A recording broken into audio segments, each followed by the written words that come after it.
And welcome back to another episode of Devil Dash. I'm Wills, joined by Josh. We are your hosts, talking about all things to you. This episode is going to be a little bit different. We're going to be talking about March Madness because obviously that's the big thing going on right now, how the Pac-12 has been, absolutely killing it. We're going to talk about ASU and what they could have done potentially. I know it's a big hypothetical, but, we want to talk about ASU and the current topic. So hypothetical of how ASU could have done in this tournament if fully healthy, and then kind of looking at ASU football versus basketball, where they compare and who's on a better trajectory. So that being said, we're going to start off by, Josh's Pac-12 has been, kind of laughed at as one of the worst conferences, even maybe worse than some of the other non-Power 5 conferences. Come Pac-12 tournament time, Oregon State wins it. We get a fifth team in the tournament. We saw Bill Walton's Final Four where he had all 5 Pac-12 teams in his Final Four, which, everyone was laughing at him. Oh, crazy old Bill. His bracket's probably better than everyone else's in the country right now, considering only Colorado has lost. Pretty incredible. USC is now up 19 on Kansas as we speak. It's pretty incredible. They're about to be, what is it? Is it 9-1, 10-1? It's going to be ridiculous. We have Oregon State, UCLA, hopefully USC if they can maintain this lead, and who else am I missing? Oregon State, UCLA, both the Oregon schools. Pac-12 is killing it. What do you have to say? What have you seen from the Pac-12 this tournament? Hey, you stole it right out of my breath. Bill Walton, man, I'm usually the first person in the room to knock the guy when he's calling the games, because he can really just be way out there in left field, and just say some pretty outlandish things. Oh my goodness. But hey, he was right. For some odd reason, he came out and said the Pac-12 was going to go crazy in the tournament, and look at us, we are just running with it. Oregon State really shocked the entire conference with the tournament win, and the thing that keeps coming up in my head is that U of A is not in this, and that is just all the much better. But it still hurts that ASU, the preseason Pac-12 favorite, if not the second, isn't in there, and we didn't even come close this year. Yeah, so that's actually one of our good subcuts on the next one. Is Oregon State was projected to come in dead last in the Pac-12 this year. ASU is projected second, and they actually got quite a bit of first place votes behind Oregon. We were just projected second behind Oregon, I believe, and it was obviously Oregon State's now in the Sweet 16. I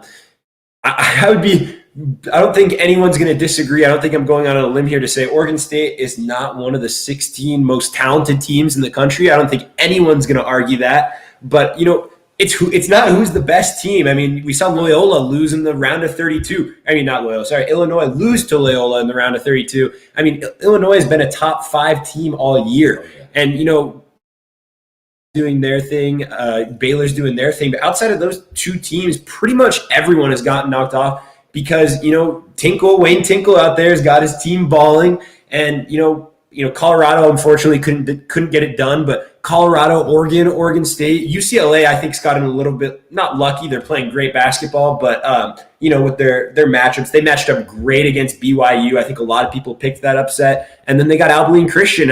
Obviously, hats off to Abilene Christian on a great run, but I don't think USC was complaining or UCLA was complaining about that draw. As UCLA gets Abilene Christian, USC gets Kansas. I don't think anyone's going to be complaining. Some things have fallen into place for the Pac-12, but Colorado got by far the toughest matchup out of anyone, I think, so far. I think Florida State's a very good team playing in the ACC. I think Kansas is pretty good, but they've been up and down all year. I saw that from Wilner, actually. I don't want to make that an original thought that Wilner said, Florida State's by far the best team. I agree with that just because I'm an ACC fan. The Pac-12, what do you think is different from the regular season? Like, why do you think there's now hopefully going to be 4 of the 16 teams are going to be Pac-12 teams? Why do you think that is? It's hard to say. I mean, that's just tournament basketball at the end of the day.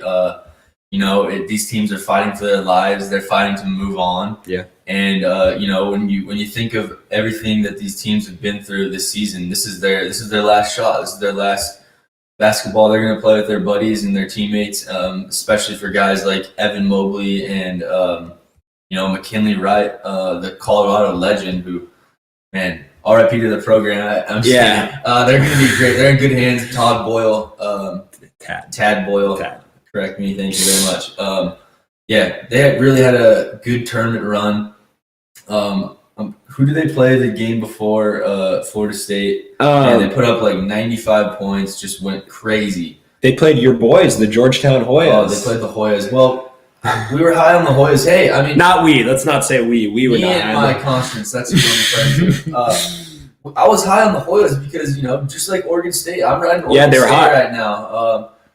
I know some people who are on the Tennessee train, and I was back in the pack, and it's kind of like you said, it's not about talent. It is in a larger sense, but it's about who's playing good basketball at the right time. And Loyola Chicago, we saw them upset Illinois, and man, I cannot wait for Oregon State and Loyola Chicago. That's just going to be the upset bracket breaker of all time right there. I mean, if the three games that I kind of am looking out for, I mean, UCLA, Alabama, I think could be fun, but no one's a huge Alabama fan. No one loves their game. Or Syracuse, Houston. Syracuse, Houston. I don't think anyone over on the West Coast is really going to care too much. Maybe some Houston ties. But Loyola Chicago and Oregon State, I think that's going to be the most fun matchup of the Sweet 16. Arkansas, Oral Roberts. I mean, Oral Roberts has become, now that Loyola Chicago has already made that Final Four run, I think Oral Roberts has become the new Cinderella. As Loyola Chicago's been there, people know the Sister Jean story. Not that it's getting old at all. That girl, she is crazy. Her powers are unreal come March. But But the thing is, if the Pac-12 has been looked at such a bad conference, I think it's pretty obvious. The Big Ten has been the best. The Big 12 was pretty close behind. But if Kansas loses this, Baylor's the only Big 12 school in here. The SEC's getting two with Alabama and Arkansas. Pac-12 is getting 4. Big 10 is getting only Michigan. I mean, it's pretty crazy that these Pac-12 teams, we saw Zion and RJ Barrett and that team, they lost in the Elite Eight.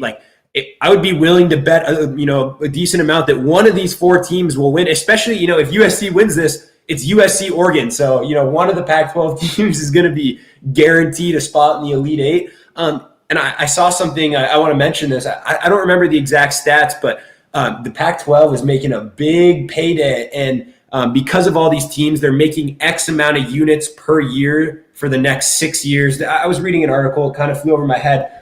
But the thing that I thought was interesting that I want to bring up is because 5 Pac-12 teams have made the Sweet 16, whatever amount of money these teams are going to get paid per year, the fine print that I read is the money U of A is going to make should be enough to buy out Sean Miller's contract.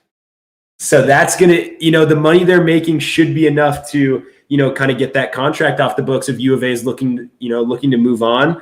I think that's something to, keep an eye on. And now as these teams keep moving on. I believe it's for every round you move on, you get 2 more units per conference, per school, and a unit is like $33,000. And I think so far the Pac-12 has 16 units per school, or so. I don't know. The article flew right over my head, but I think Wilner tweeted it out. John Wilner, he covers the Pac-12 great. But it's awesome to see the Pac-12 succeed. They're kind of not the Cinderella of the tournament, because that's Oral Roberts, but Oregon State's up there. But it's just really great to see them succeed. But I think to get that national recognition, obviously it's fun to watch them win, and they're probably hopefully not going to fizzle out. But you really need to win a championship, or at least get a Final Four team, because Elite Eight, that's great, but who's going to remember Elite Eight in 3 years? You're not going to remember when USC made the Elite Eight. If you go to USC, you might, but national recognition wise, the Pac-12, I think, needs to get a Final Four school in there. I mean, I know Oregon did it. They unfortunately couldn't get it done when they lost to Gonzaga or USC or UNC. I forgot, one of the two, but we need to really get, I think, a team in the championship and win one, whether it's this year or one of the upcoming years, because I think the Pac-12 needs that national recognition as they're kind of starting to get right now.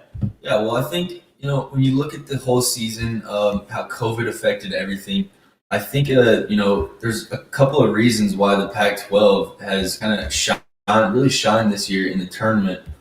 And I think, the first reason is this is the best the Pac-12 has been in some time. And I think that just goes with, the level of recruits that, ASU brought in this year, Evan Mobley, how UCLA is playing, and just the missing part of the powerhouse teams, some powerhouse teams like Duke and UNC and Kentucky, those are just three big ones off the top of my head right now. But, we've seen countless players across the nation check out early because they didn't even want to take part in this funky tournament and just go right to the league.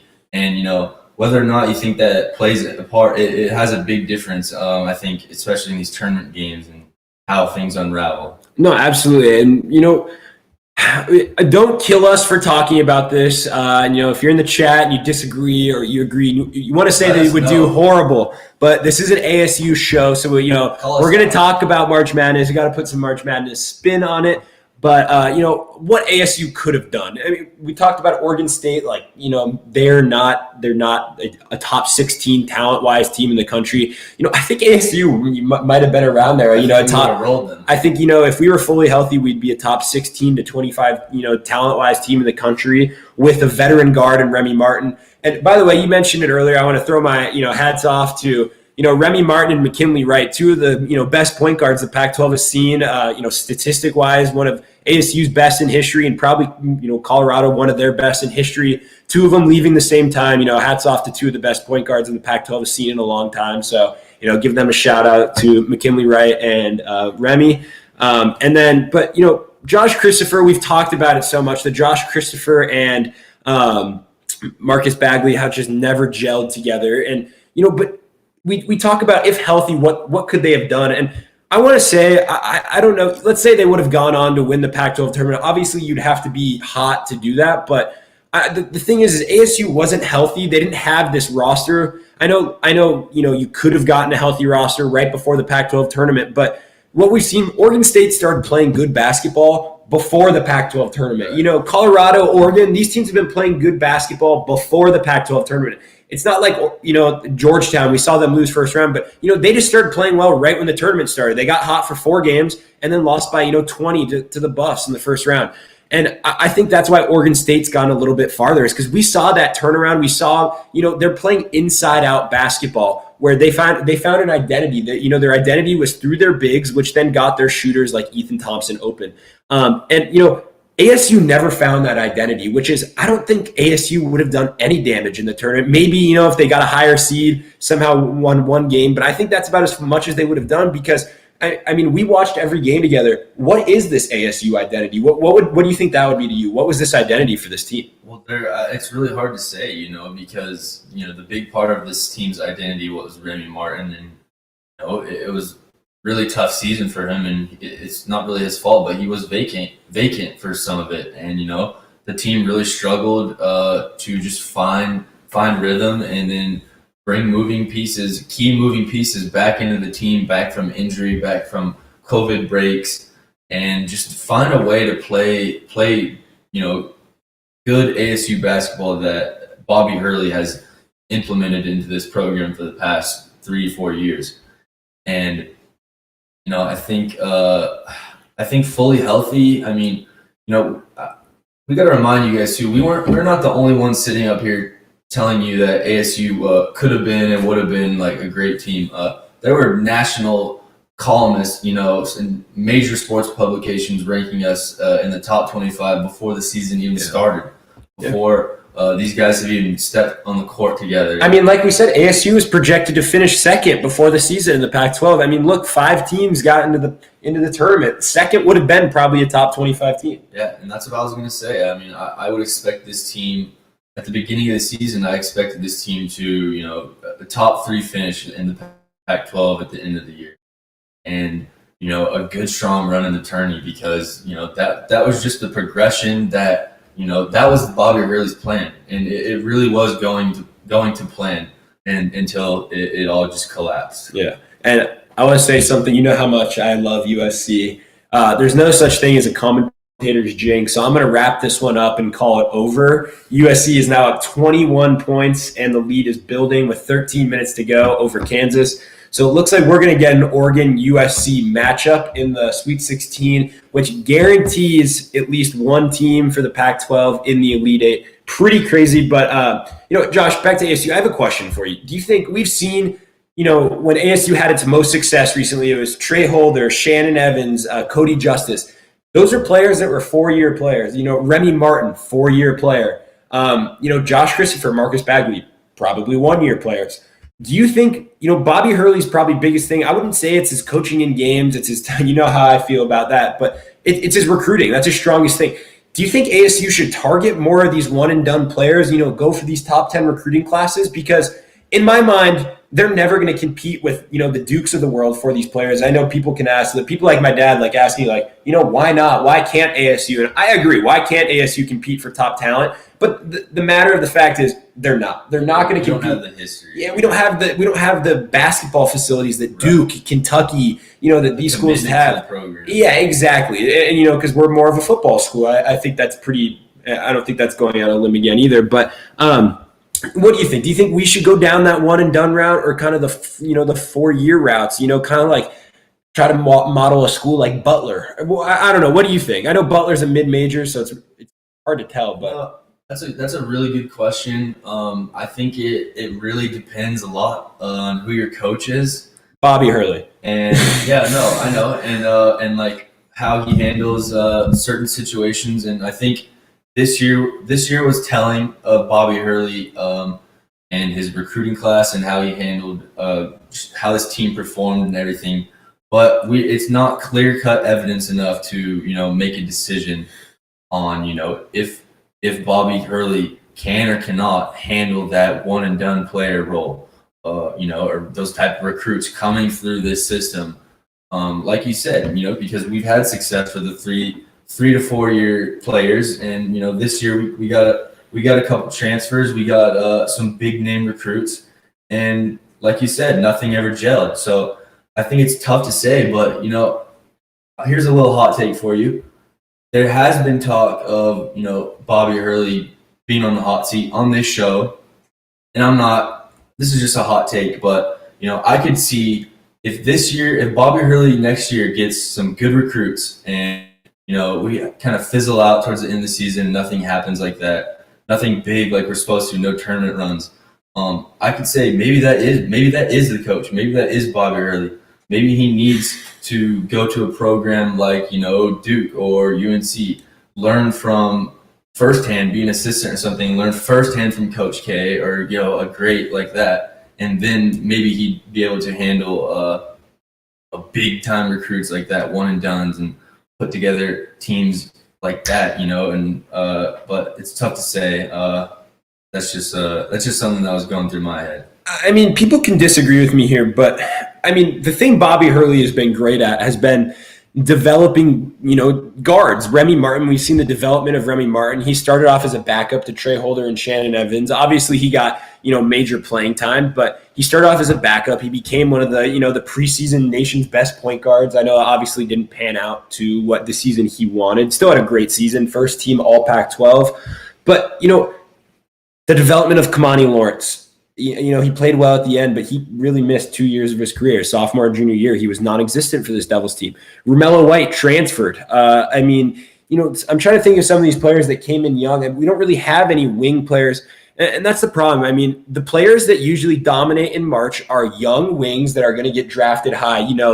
The Obi Toppins of the world. I'm trying to think of players this year. I mean, I know Cade Cunningham was a point guard, but Mobley's more of a big man. But I'm saying a lot of the teams that go far are with veteran guards and, young wings on talent wise. And I think Bobby Hurley has struggled to develop wings and big men. And I think that could be an issue moving forward. Yeah. I mean, it's kind of like I said, something to, maybe look for in a year or two, because, we're not trying to knock Bobby Hurley. Now, Bobby Hurley has catapulted this program Absolutely to major heights. Since I've been here, this program has gone nothing but a rocket to the moon, baby. Dogecoin to the moon. Literally what happened. Oh my gosh. I'm not an investor. Don't take advice from me. But, it's something to look for in, a season or two because, this season was kind of a fluke. We're finally getting a tournament. Yeah. But we had, Oregon could have lost to VCU. That's kind of another big thing that we didn't talk about. Hopefully our boys over Dash talked about that. Man, they got lucky right there. No matter how you look at it, they didn't get to play a tournament team. They got a free pass, collect your 200, skip, jail, go. I mean, you know what I mean? It's just they held them to 1 point though. I'll give a VCU that. Yeah. One of the best defensive performances we've ever seen. 1-0. Sorry for anyone that took the over in that game. The final score was 1-0. Just kidding. We've been talking about basketball a lot. We kind of want to bring up football. I think you and I are probably on the same page here, but who's on a better trajectory, ASU football or basketball? And I think it's hard to answer this question, but give me your answer first, and then I'll give you mine. Who do you think's on a better trajectory? The right answer is basketball, but we should say football. Interesting. Explain. Well, I'm just looking at the past 3 years I've been here, and I'd say basketball has done way better on a trajectory-wise than our football team has. Mm-hmm. But the future, after this season, yes, the future of our football team is brighter than our basketball team, and it hurts to say that because I know for the past 2 years, I know freshman and sophomore year, you were shouting out, "We are a basketball school," and I was right there with you. Guard you, baby. We are a basketball school. But man, this Josh Christopher Bagley fluke just stings, doesn't it? It does. Yeah, and it sucks after ASU's recruiting class. You look at it for next year, it's not the same as this past year. But here's my answer to that. Obviously, football, I think, looking better for next year. We're on a more consistent path, but I'm going to say basketball. You want to hear why? I think there's a pretty easy answer for me here. When I think of your ultimate goal, what's your ultimate goal when you start a season? To win a championship, right? Exactly. And whether that's the Pac-12 championship, to get to a Rose Bowl, to guarantee a berth into the NCAA tournament, whatever your goal is. But I think the championship, national championship is every team's goal. Let's go undefeated if you're ASU football. Let's try to throw our name in the college football playoff hat. ASU, let's get a team into the tournament and make a special run. The reason I say basketball is because how close is football to winning a national championship? Do you think we are ever – let's say we pull a Notre Dame and somehow slip into a 4 seed, some miraculous way we slip in. There's no chance in hell we are going to beat Alabama. We're going to beat Clemson. So to my mind, I think it's basketball because who's closer to winning a national championship right now? I would say football's at 0.0%. Not that I don't love our football team and love Herm Edwards, but realistically, this team is not going to win a championship this year, next year, or the year after. Not in 10 years. Sorry. You just can't, basketball. You can't compete with that SEC, the history. I 100% agree. And the reason I say basketball is look at Oregon State this year. ASU has had way more talented teams than Oregon State than they have right now. Oregon State's Sweet 16, Elite 8, Final Four. They are 4 games away from winning a national championship right now. They went 4-0 in the Pac-12 tournament. And by the way, let's go through the teams that Oregon State is on a win streak right now. First game of the Pac-12 tournament, they beat UCLA. That's a Sweet 16 team. Second game of the tournament, they beat Oregon. That's a Sweet 16 team. Third game of the tournament, they beat Colorado. Sorry, that's a round of 32 team. First game of the tournament, they beat Tennessee. Second game of the tournament, who'd they just beat? They beat I'm drawing a blank, but no, but hey, they beat Oregon. I don't know if you Oklahoma watched the game. Oregon just blew the doors off of Iowa, one of the best teams in the country, and that's just because and the same thing at the same time you have to think. If we get Oregon State matchup, or I'm sorry, Oregon USC matchup, these Pac-12 teams have played each other all season. This is going to be a Pac-12 game. This is going to be like, it's not really like a tournament game. Like these teams have played each other all season long. Let me pull up what the scores of those two teams were when they played each other this year. Hey, let me just put this out there for the world. Who's riding that Oregon State money line against Cade Cunningham? Cade Cunningham, he's the best player in the He's going number one. He's probably going number one, but Oregon State and Tinkle said, no. Sorry, boy. So, interesting enough, they played one time this season, Oregon and USC, and USC kind of beat them pretty bad by 14 points. So, USC got the best of them. I think that's a good sign for USC because, I think when you play a team three times in the same season, it's really hard to beat them three times. And this is really off topic, but the Saints versus the Bucks. The Saints blew the doors off the Bucks 2 games in a row in the regular season, and then you come and play in the playoffs, and to beat a team 3 times is really difficult. So to only play them once could play into USC's advantage. They know what they like to do. But for Oregon's really hot right now. Not that USC didn't play great, but Drake isn't a great team, and Kansas.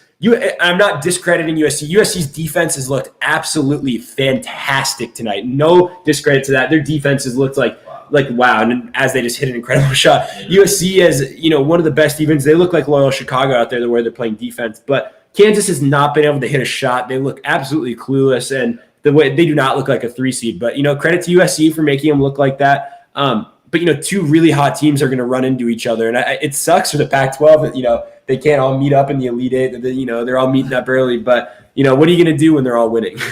Yeah, and at the end of the day, we're just happy to finally be getting some respect, man. Was it Birdman or Lil Wayne?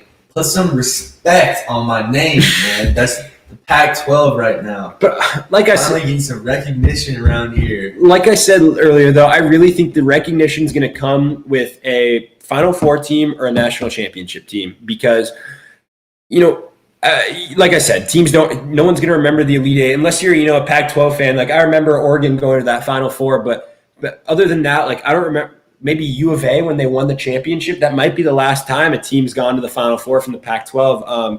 I could be wrong. I'm only 22 years old, so the history, isn't great from 10 years ago. But it's puzzling why the Pac-12 why is this so surprising? That's my question. Is it because we were a joke all season? Why is the Pac-12 doing well surprising? And the answer is because we were a joke. This whole past year was a joke. We're still in 2020, man. This is literally why. This is why Pac-12 is good. This is 2025s. Can we get someone in the chat to relate? I mean, by the way, USC's up 27 on Kansas right now. Yeah, if a Pac-12 team makes it into the Final Four, it's either going to be Oregon State or USC. Man, I'm really write it down, Jack. All right. Let me get. We're almost out of time. We have 3 minutes here. Let me get your prediction. Who is your?